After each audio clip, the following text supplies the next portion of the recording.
Good morning, જય શ્રી કૃષ્ણ, જય મા મોગલ. કેમ છે બધા? અને આજે જાઉં છું હું વાડીએ અને શું કરીએ વાડીએ છે ને એ આગળ હું બતાવીશ. અમે અમારી 4 વ્હીલ લઈ અને પહોંચી ગયા છીએ વાડીએ. અને આ નવરીને કાંઈ કામ નથી, નકરી આટા વાટે છે. વાડીએ વિડીયો ઉતારવા કામ કરો, કામ કરવા, ધંધામાં ધ્યાન આપો.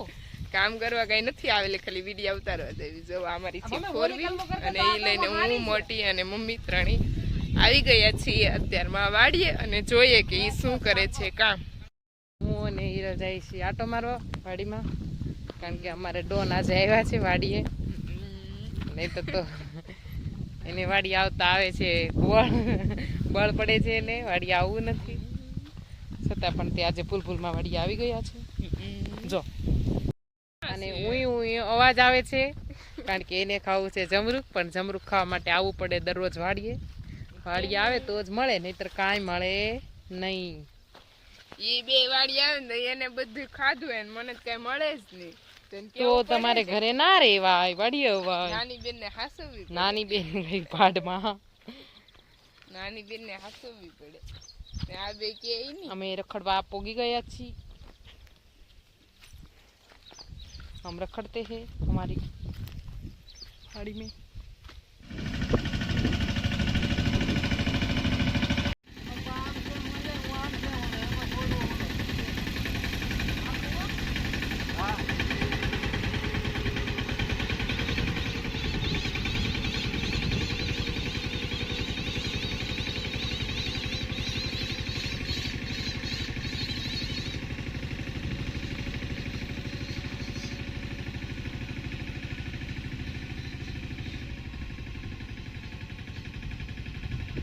કાપી રહ્યા છે પાછળ, કેમ કે સબ્જીના છોડ બુરાઈ ન જાય માટે કાઢતા જાય છે પાછળથી. આ છે સીતાફળ અને આ છે અમારી વાડીએ સીતાફળનું ઝાડ. મેં ઉતાર્યો છે વિડીયો અને તમે આ ફળને શું કહો છો તે કોમેન્ટ કરીને કહેજો. કપાસ એને મોટી બેને કાલે લાઠી નાખ્યું છે. લાઠવું એટલે પાળું બે બાજુ બાંધી દેવાનું. અને આવડો આ કપાસ અમારે વરસાદ પહેલાં કરેલો છે, વરસાદ નહોતો આવ્યો પહેલાં સાહ પાઈને કરેલો છે. એટલે આ શું કહેવાય, એ કપાસ થઈ ગયો છે મોટો, એટલે લાઠવો પડે. બાકી તો ખબર નહીં કે કેમ લાઠવો પડે એ આપણે મોટી બેનને પૂછી લેશું. અમારી અમેરિકન મકાઈ જોઈ શકો છો.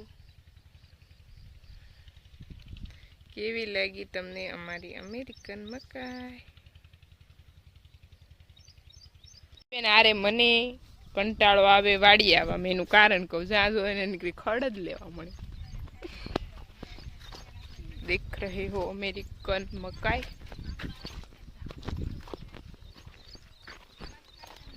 જો ટૂંક સમયમાં અમારી મકાઈ આવવાની છે. જો આનું કામ જ આવું, જ્યાં જોઈએ ત્યાં ખડ ખડ ભેગું કરવાનું. એન્ડ એ हमारा ग्रीन हाउस જોઈ શકો છો.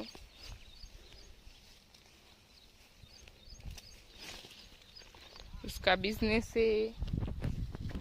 આ કંઈક પક્ષીનો માળો અહીંયા બનાવેલો હતો, પણ હવે અત્યારે પક્ષી નથી. આ કોનો માળો હોય ખબર નથી, પણ આ છે નાનો આમથો આંબો, પણ એમાં એટલું મોટું ઘર બનાવ્યું છે. જોકે આપણે તો નાનું એવું લાગે, પણ એને તો એનું ઘર તો મહાન જ હોય. આપણને કેમ આપણું ઘર મહાન હોય? વાવ અવાજ કરે તો કૂતરો ફૂલ પૂછડીઓ લાવે.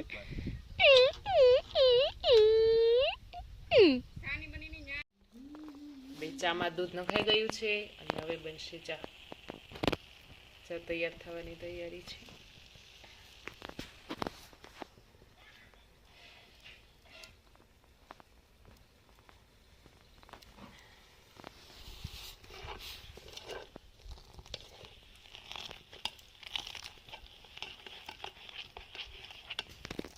તું ચા છે કે ચાહત ખબર જ નથી પડતી. સવારે સૌથી પહેલા તું યાદ આવે છે.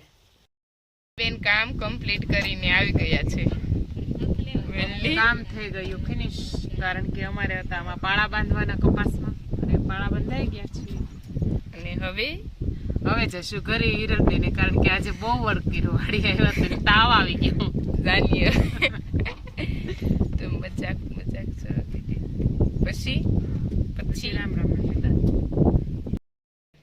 ચલો ફાઇનલી હવે અમે પહોંચી ગયા છીએ ઘરે અને હવે હિરલબેન બેસે જમવા. આગળ હિરલબેનને લાગી છે ભૂખ, કારણ કે વાડી એને પેટમાંથી ભૂખ બહાર આવતી હતી. Bye bye.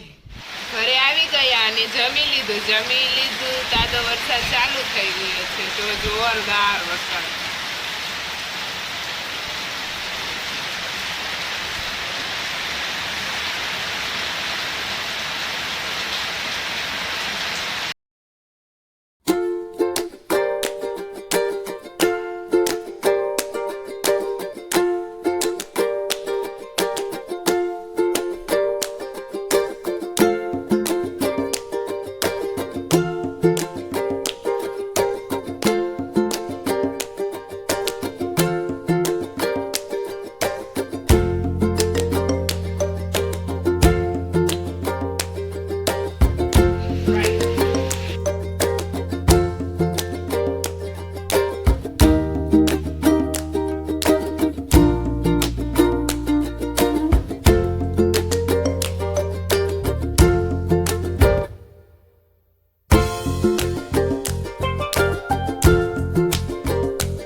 અત્યારમાં મમ્મીને દોવાની છે ગાય, એટલે કાઉ મિલ્કિંગ કરવાનું છે.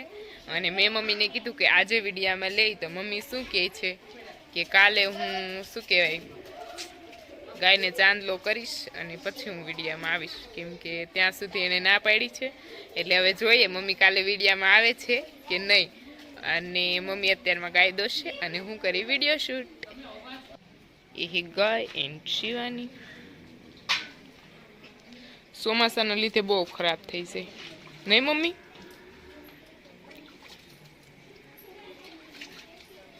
આજે પણ બહુ વરસાદ હતો. એન્ડ હમણાં કરવાનો છે ધુવાડો, કેમ કે ગાયને શું કહેવાય કવરાવે છે માખી, એટલે કરશું હમણાં ધુવાડો.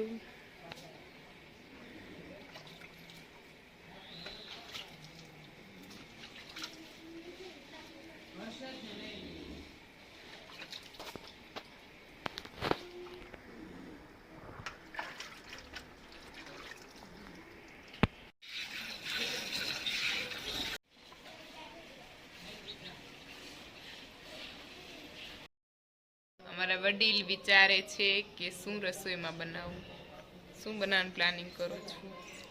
મને લાગે કે છેલ્લે રોટલા બનાવવાના થશે. અમારા ઘરનો હરેક વ્યક્તિનો એક જ ડાયલોગ હોય કે રસોઈનો વારો મારો આવે એટલે બધા એવું કે મોટી ના મારામાં રોટલા બનશે. એટલે કઈ છેલ્લે મારાથી પ્લાન ન થાય, એટલે છેલ્લે હું રોટલા જ બનાવું, ના બનાવું રોટલી કે ના બનાવું ભાખરી. ઓનલી ઓન દેશી pizza made by me અડિયા Meenakshi. એ પણ એવું કરે છે કે મારું રસોઈ બનાવવાનું વાર હોય, મને ગાઈસને ખબર પડી ગઈ કે આપણે વારા છે, એટલે હું ને ઋષિ બધું અલગ અલગ બનાવી. અને મોટી છે ને 4 વાગે એને પૂછવા મને શું બનાવવાનું છે સાંજે. પછી છેલ્લે કાંઈ ન કરે, કાંઈ બધાને પૂછીને થાકી જાય ને પછી છેલ્લે રોટલા બનાવી નાખે. બોલો આવું ન કરાય. હાલ મેં ફેંગીને પ્લાનિંગ કર્યો છે અને હવે પાછી હું કે રોટલા બનાવવાનું છે, આવું ન હાલે. ના બાપા ના, એવું કહીએ જ નથી. નહીં बनाऊंगी कुछ. क्या बनाओगी? अलग मेरे को बनाना है पर कुछ आइडिया नहीं आता, और मेरे को कुछ आता ही नहीं. मेरे खाने के अलावा सब कुछ आता है. मैं वो ऋषि सबसे હું અને ઋષિ જ્યારે સ્ટડી કરતા ત્યારે શું કહેવાય એને સ્ટડી પૂરું થઈ ગયું હતું, ત્યારે રોજ નવું નવું બનાવતી, રોજ એટલે રોજ. અને મેન ઋષિ બધું કમ્પ્લીટ કરી અને અમે બંને ઘરે રહેવા મળ્યા ટૂંકમાં. તો છે ને હું અને ઋષિ બધું અલગ અલગ બનાવવાનું ચાલુ કર્યું ને એને તો બધું બન જ કરી દીધું. मैं तो देसी पिज्जा बनाना चालू कर दिया मेरे को देसी पिज्जा આવું ન કરાય. અમે સ્કૂલમાં હતા ત્યારે બનાવતી બધું અલગ અલગ, ત્યારે બહુ બધું ખાધું હતું. અને અત્યારે હું હવે તો જાતે બનાવીને ખસી આવને કઈ નહીં બનાવ. અને હવે આ નથી બનાવતી, આવું ન કરાય, બનાવવું પડે ત્યારે અલગ અલગ. જોઈ શકો છો અમારા ગામડામાં આવી ગયો છે ફૂલ વરસાદ.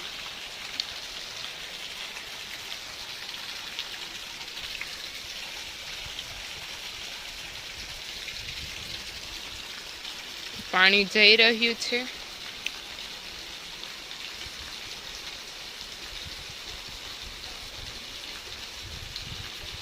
તૈયાર ગાય માટે ધવાડી, કેમ કે ગાયોને માખું અને મચ્છર બહુ જ કવરાવે છે, એના માટે ધવાડી કરી તો એને સારું રહે. જો ગાયને આ કરી દીધી છે આપણે ધવાડી. અને ચોમાસામાં આપણા માટે પણ સારું બને. એનું કારણ શું કે કેમ કે મચ્છર માખી અને બહુ જ એનો ત્રાસ હોય, એટલે કરીએ તો આપણને પણ સારું પડે. કેમ કે મચ્છર ને એવું કરડે નહીં તો તાવના ને એવા ઓપ્શન બધા મટી જાય એના માટે.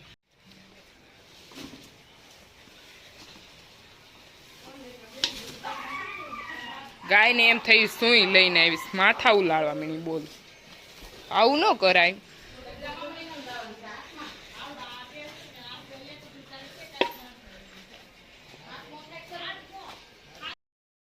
થઈ ગઈ છે ધવાડી અને છે લીમડાની. અત્યારમાં લીમડાની કરી છે અને રૂમની છે ધવાડી ચાલુ અમારી. અને રૂમની અંદર તો આપણે ધૂપની કરવાની છે લોબાન, અને અહીંયા આપણે બહાર કરવાની છે લીમડાની. એટલે ગાયને પણ સારું પડે અને આપણને પણ મચ્છર મરી જાય એ માટે.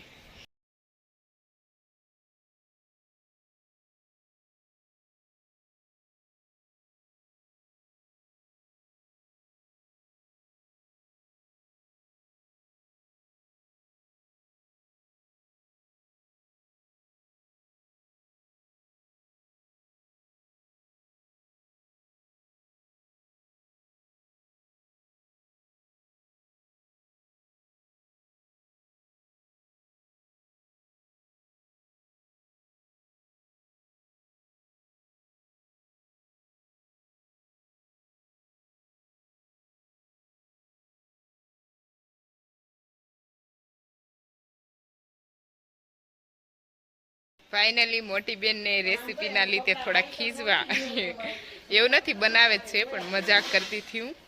અને એ ફાઇનલી બનાવે છે સેન્ડવિચ. અને સેન્ડવિચનો આખો વિડીયો શૂટ નહીં થઈ શકે, કેમ કે જો આખો વિડીયો હું મૂકવાનો ટાઈમ લઉં તો વિડીયો એડિટિંગમાં એન્ડ અપલોડમાં વયો છે ટાઈમ, એટલે એટલું બધું તો નહીં થાય આજે. એટલે હું થોડીક મૂકીશ કે એ વિડીયો મૂકીશ થોડોક નાનો હોય એવો. અને કાલે મળીએ નવા બ્લોગ સાથે. જે બી લોકો નવા હોય તે લાઈક, શેર અને સબસ્ક્રાઈબ કરવાનું ભૂલતા નહીં. જય મા મોગલ.